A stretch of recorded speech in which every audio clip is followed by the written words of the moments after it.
Hello viewers, hi बच्चे लोग, very warm welcome to all of you. I am Bilkis of you maths teacher. So students, आज हम आपके NCERT books में जो एक्सरसाइज 3.6 में कुछ वर्ड प्रॉब्लम्स है, क्वेश्चन नंबर 2 के अंदर 3 वर्ड प्रॉब्लम्स है। सो उस वर्ड प्रॉब्लम्स में से किस तरह से इक्वेशन फॉर्म करते वो आज हम सीखने वाले। Okay, so first question read करो students. Ritu can row down stream 20 kilometre in 2 hours and upstream 4 kilometer in 2 hours. Find the speed of rowing in still water and speed of the current. Okay, question में कहना क्या चाह रहा है, देखो suppose ये एक रिवर है, ठीक है, ये रितु की नाव है। सो वो फर्स्ट क्वेश्चन है, find her speed of rowing in still water. Still water मतलब जब ये जो पानी का कोई बहाव नहीं है, वाटर फ्लो नहीं कर रहे, जो तुम्हारा पानी का कोई स्टील वाटर में बहाव नहीं है, तो तब क्या है speed of rowing in still water, तब रितु की, ठीक है, रितु की या रितु की जो नाव है उसकी चाल क्या है वो आपको फाइंड आउट करना है। And speed of current, current का मतलब यहाँ पे है कि जो वाटर फ्लो कर रहा है, दैट मीन्स पानी का जो बहाव है, पानी का स्पीड, ठीक है, पानी का जो बहाव है उसका स्पीड क्या है आपको फाइंड आउट करना है। अब जो दो वर्ड्स है down stream and up stream का मीनिंग समझ लो अच्छे से। डाउन स्ट्रीम का मीनिंग क्या है? डाउन स्ट्रीम का मीनिंग है पानी जिस तरफ फ्लो कर रहा है, वाटर जिस तरफ फ्लो कर रहा है, रितु भी उसी तरफ जा रही है, ठीक है, दोनों एक ही तरफ, पानी का बहाव जिस तरफ, रितु भी उसी तरफ जा रही है। सो तब होगा down stream. And up stream का मतलब क्या है? पानी का बहाव जिस तरफ है, सपोज पानी इस तरफ, वाटर फ्लो इस तरफ हो रहा है, लेकिन रितु इस तरफ जा रही है, तब होता है अपस्ट्रीम। अपस्ट्रीम मतलब आपके पानी का बहाव और रितु की जो चाल है वो अपोजिट है, ठीक है। तो सबसे पहले आपको क्या लेट कर लेना है कि let the speed of rowing in still water, मतलब रितु का जो स्पीड है और रितु के नाव का जो स्पीड है स्टील वाटर में वो x मान लेते हैं। ओके, तो सबसे पहले हम लिख लेते हैं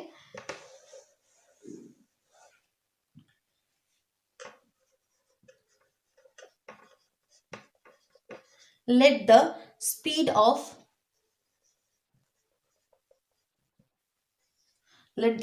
of rowing in still water be x kilometre per hour. That means स्थिर जल में रितु की जो चाल है और रितु की नाव की जो चाल है वो x kilometre per hour, that means एक घंटे में x किलोमीटर, एक घंटा में x किलोमीटर वो जाती है। Next the speed of current, जो वाटर फ्लो हो रहा है, पानी के बहाव जो है उसका स्पीड क्या है वो हो गया, एंड स्पीड ऑफ करंट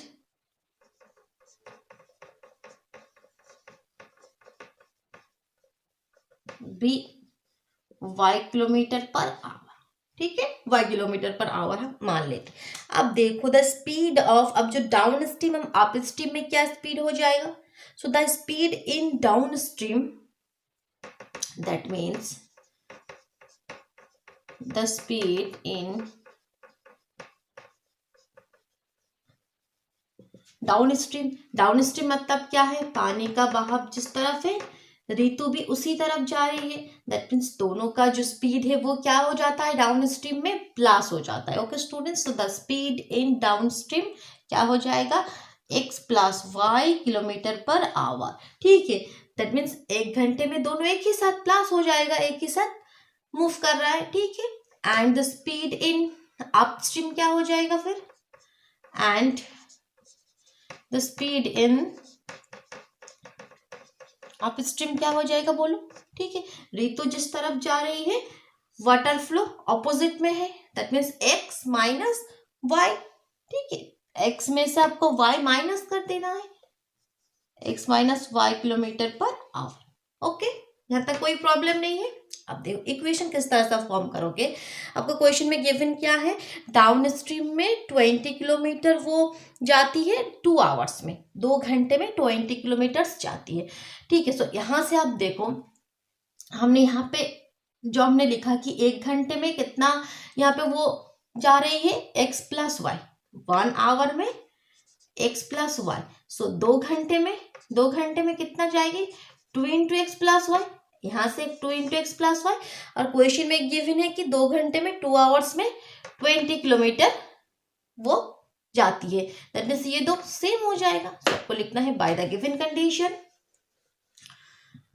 सबको क्या लिखना है, by the given condition. By the given condition क्या हो जाएगा, 2 into x plus y is equal to 20। So ये आपका फर्स्ट इक्वेशन है। ठीक है, इसको और थोड़ा सा सिंप्लीफाई कर दो, 2 से ये कैंसिल कर दो, that means 10। So that means x plus y is equal to 10।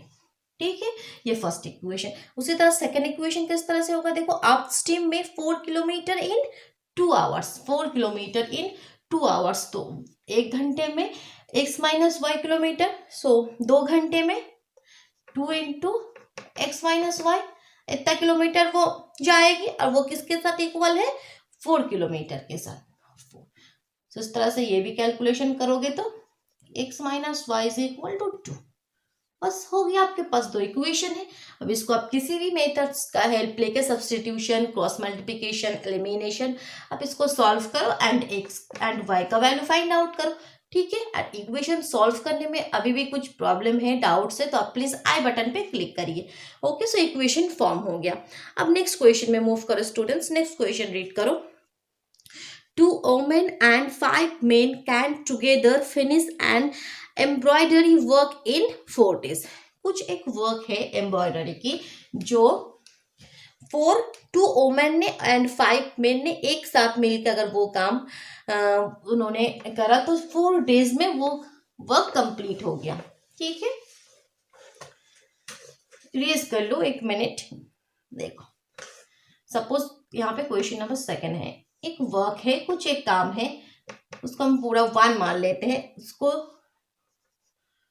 2 women ने प्लस कितने मेन है, 5 मेन ने, दोनों ने मिलकर ये काम कितने डेज में, 4 डेज में ये पूरा काम कंप्लीट हो गया। 1, ये जो पूरा काम ये कंप्लीट हो गया। Next, while 3 women and 6 main, 3 women. अब नेक्स्ट और एक कंडीशन क्या है, वोमेन कितने हैं, 3 वोमेन प्लस 6 मेन, दोनों ने मिलकर कितने दिन के लिए, can finish it in 3 days, 3 दिन में। ठीक है, दोनों ने मिलके 3 दिन काम करके ये पूरा काम कंप्लीट किया। अब क्वेश्चन क्या करना है, find the time taken by 1 woman alone to finish the work and also that taken by 1 man alone। तो क्वेश्चन में आपको पूछ रहा है कि अगर एक वुमन, ओनली 1 वुमन वो काम करती है तो वो पूरा काम कितने दिन में कंप्लीट करेगी। एंड उसी तरह से अगर एक मेन, ओनली 1 मैन, एक पुरुष अगर वो काम करेगा तो वो पूरा काम कितने दिन में वो कंप्लीट करेगा। सो आपको सबसे पहले क्या लेट कर लेना है कि let the number of days. ठीक है, देखो सबसे पहले आपको क्या लेट करना है कि let the number of days taken by a woman, taken by a woman and a man be x and y respectively। कि एक वुमन ने उस काम को x डेज में कंप्लीट करा एंड एक मैन ने उस काम को, पूरे काम को y डेज में कंप्लीट करा। Okay, so therefore work done by a woman in 1 day. So एक दिन में एक वुमन कितना काम करेगी, ये पूरा जो काम है उसको एक वुमन ने x डेज में कंप्लीट करा, पूरे काम को। ठीक है, x डेज में, बहुत दिन उसको लग गई कोई। अब देखो एक दिन में फिर कितना काम करेगी वो। ठीक है, पूरा जो 1, पूरे काम को मैंने 1 मान लिया, इसको उसने 1 डेज में कंप्लीट करा, तो एक दिन में, एक डे में, 1 डे में वो कितना काम करेगी, 1/x। पूरे काम का 1 पार्ट ही करेगा वो, ठीक है। सो आपको क्या लिखना है कि therefore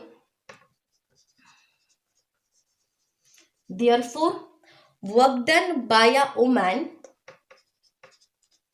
work done by a woman in 1 day, in 1 day is equal to क्या हो जाएगा 1/x।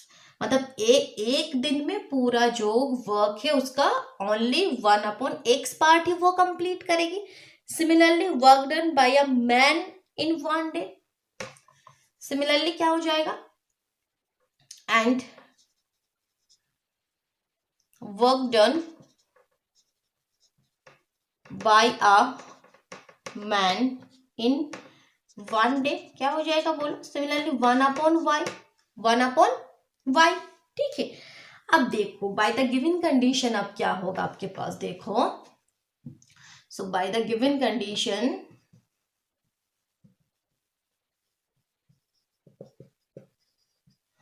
अब देखो एक दिन में एक वुमेन 1/x काम करती है। सो फर्स्ट कंडीशन में क्या दिया था, यहाँ पे कितने वुमेन थे, 2 वुमेन और 5 मेन मिलके 4 डेज में पूरा काम कंप्लीट करा था। सो एक वुमेन एक दिन में 1/x काम करती है, तो 2 वुमेन एक दिन में कितना काम करेगी 2/x प्लस 5 मेन यहाँ पे एक मैन एक दिन में 1/y काम करता है, तो 5 मेन एक दिन में कितना काम करेगा 5/y, ठीक है। अब ये दोनों ने कितने दिन के लिए काम, दोनों ने मिलके कितने दिन काम किया 4 डेज, 4 डेज में पूरा काम कंप्लीट किया। ओके, नो प्रॉब्लम यहाँ तक। ये फर्स्ट इक्वेशन हो गया आपको। अब इसको अगर आप सॉल्व करोगे तो 2/x plus 5/y is equal to 1/4। Okay students, so अब सेकेंड इक्वेशन क्या होगा, सेकेंड इक्वेशन में क्या है कि 3 वुमेन एंड 6 मेन मिलकर 3 दिन में पूरे काम को कंप्लीट किया। सो एक वुमेन एक दिन में 1/x काम करती है, सो 3 वुमेन मिलकर कितना काम करेगी एक दिन में 3/x प्लस 6 मेन मिलकर 6/y। कितने दिन के लिए उन्होंने काम किया 3 डेज के लिए काम करके पूरा काम कंप्लीट किया। ये आपका सेकेंड इक्वेशन है। ओके,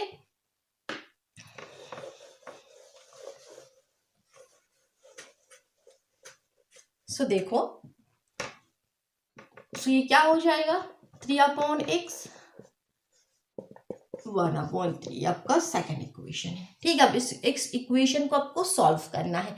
ये क्या लीनियर इक्वेशन के फॉर्म में है, नहीं है। देखो x एंड y नीचे है डिनोमिनेटर में, तो सबसे पहले आपको इस तरह के क्वेश्चन में क्या करना है, आपको लेट कर लेना है 1/x is equal to p and 1/y is equal to q।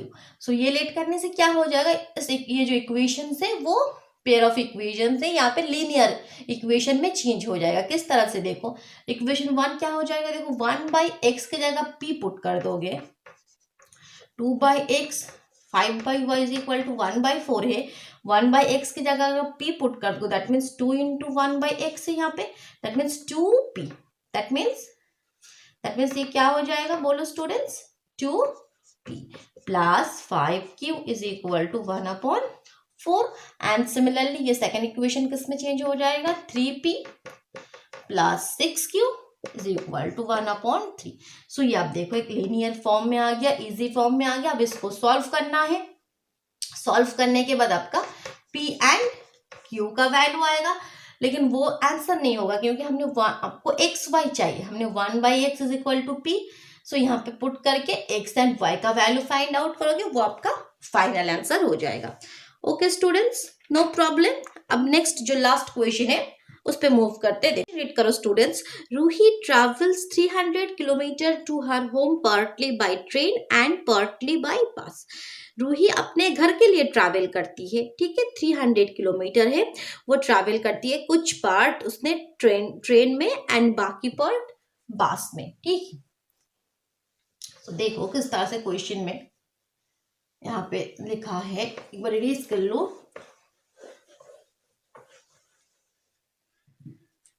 Third question है आपके पास। सपोज ये 300 किलोमीटर है आपके पास ये डिस्टेंस। सो रूही अपने घर के लिए ट्रैवल करती है, कुछ पार्ट वो ट्रेन में एंड बाकी बस में। ठीक है, सपोज यहाँ से यहाँ तक उसने ट्रेन में ट्रैवल करती है, यहाँ से यहाँ तक उसने बस में ट्रैवल करती है। क्वेश्चन में क्या गिवन है आप देखो, she takes 4 hours if she travel 60 kilometre by train and remaining the bus. अगर रूही ने 60 किलोमीटर दैट मीन्स सपोज यहाँ तक ये ए पॉइंट है, ये बी पॉइंट है। सो इस पॉइंट में सपोज यहाँ तक उसने ये 60 किलोमीटर है, 60 किलोमीटर उसने ट्रेन से ट्रैवल करी। बाकी रिमेनिंग मतलब जो बाकी है 300 में से 60 माइनस कर दोगे दैट मीन्स 240 किलोमीटर वो बस से ट्रैवल करी। सो उसको टोटल टाइम क्या लगेगी 4 hours। 4 hours में 4 घंटे में वो ये ट्रैवल करती है। टोटल 60 किलोमीटर ट्रेन से एंड 240 किलोमीटर बस से। ये पूरा कंप्लीट करने में 4 hours 4 घंटे उसको लग गई। और एक कंडीशन आपके पास देखो, if she travels 100 kilometre by train. अगर उसने ये टोटल 300 किलोमीटर जो आपका डिस्टेंस है उसमें से 100 किलोमीटर अगर उसने ट्रेन से ट्रैवल करी, बाकी रिमेनिंग दैट मीन्स 200 किलोमीटर वो बस से ट्रैवल करेगी। ये तो कॉमन है। So 100 kilometre by train and the remaining by bus she takes 10 minute longer. यहाँ पे जो था उससे और 10 मिनट 10 मिनट उसको ज्यादा लग गई। 10 मिनट्स दैट मीन्स 10 मिनट्स का मतलब क्या है, अब इसको क्या करना है आपको आवर में चेंज करना है क्योंकि ये आवर में है। सो मिनट से आवर में चेंज करने के लिए 60 से डिवाइड दैट मीन्स ये हो जाएगा 1/6 our.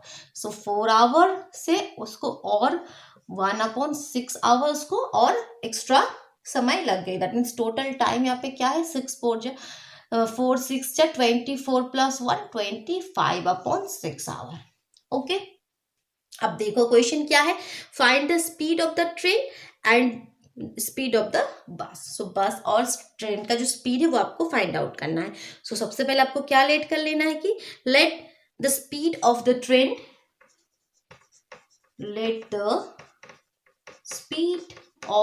Train be x kilometre per our.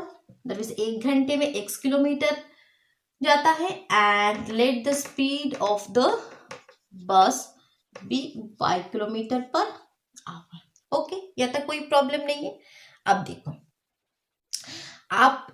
आपको फॉर्मूला याद रखना है यहाँ पे, वो क्या है, स्पीड इज इक्वल टू, वो यहाँ पे यूज होगा, speed is equal to distance upon time.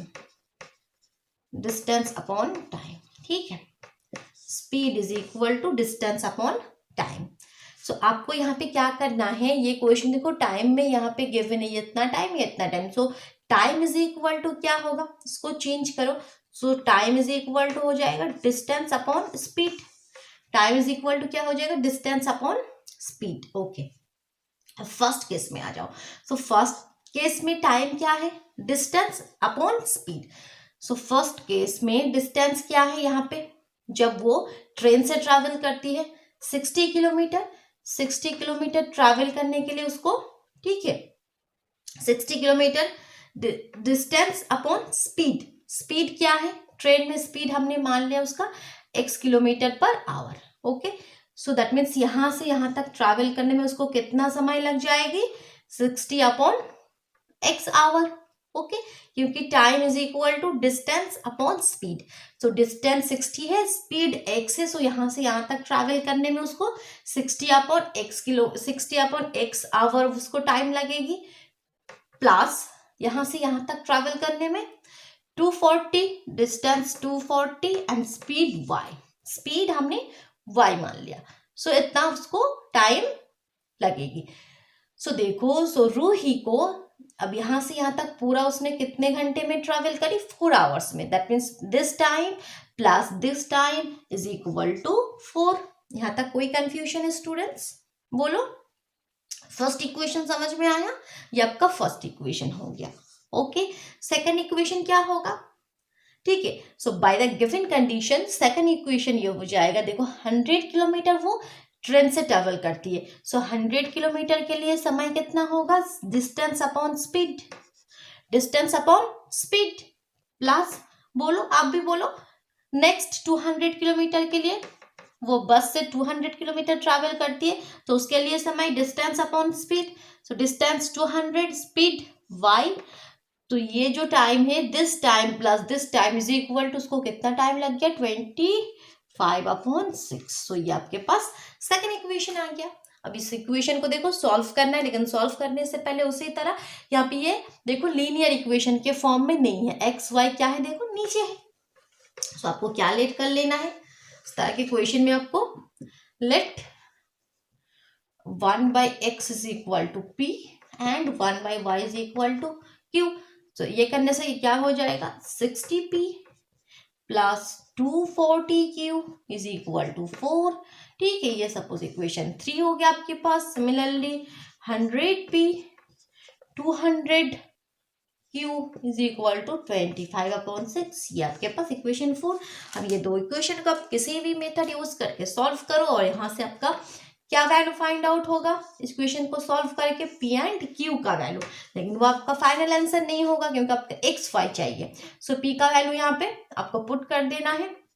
Suppose p का वैल्यू आपके पास 80 आ गया p का वैल्यू, सो x का वैल्यू क्या हो जाएगा फिर, ठीक है 1/80। ठीक है, सो इस तरह से जो भी यहाँ पे आपका वैल्यू आएगा वो पुट करके, सपोज आपके p का वैल्यू अगर 1/80 आया 1/80, सो क्रॉस मल्टीप्लिकेशन करके x का वैल्यू 80 आ जाएगा। इस तरह से आपको x एंड y का वैल्यू फाइंड आउट करना है एंड वो आपका फाइनल आंसर हो जाएगा। That means speed of the train and speed of the बस। Okay students, thank you.